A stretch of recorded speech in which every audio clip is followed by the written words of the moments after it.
درانه کتونکو السلام علیکم. زه محمد سلمان همدرد د حق غږ پښتو چینل خبري لنډیز کې ستاسو قربا اوس تاسو پام را اړوم د مهمو خبرونو لنډیز. پاکستان د بهرنیو چارو وزیر ویلي چې طالبانو په افغانستان کې تر ډیره حده له شرایطو سره ځایونه ناعیار کړي. نوموړي له ډیویډ ورځپاڼې سره په مرکه کې ویلي چې طالبان اوس په دې پوه شوي چې افغانستان بدل شوی او هغوی هم باید بدلونونه ومني. فارن پالیسي له افغانستان څخه د امریکا سرتیرو وتلو ته په اشاره یو راپور خپور کړی دی. راپور کې راغلي دي چې له افغانستان څخه د امریکا ځواکونو د وتلو اعلان اسانه دی. سخت کار دا دی چې اوس باید د سوري بهیر ژوندی وساتل شي او اجازه ورنکړل شي چې دغه بهیر له ننګونو سره مخ شي. د افغان جګړې د ختمولو لپاره د سرتیرو ایستلو غوره تګلاره نه ده.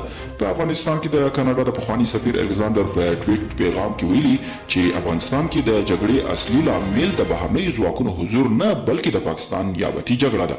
او د امریکا د دفاع وزیر وایي د افغانستان په ګډون د نړۍ په هر سیمه کې د هر ډول احتمالي ترهګریز ګواښ پر وړاندې اقدام کولی شي. هغه یو خبري کنفرانس کې ویلي چې دوی له افغانستان د خپلو سرتیرو ایستلو پریکړه کړې ده، خو دا په دې معنا نه ده چې د ترهګرو ته به د فعالېدو او پرمختګ اجازه ورکوي.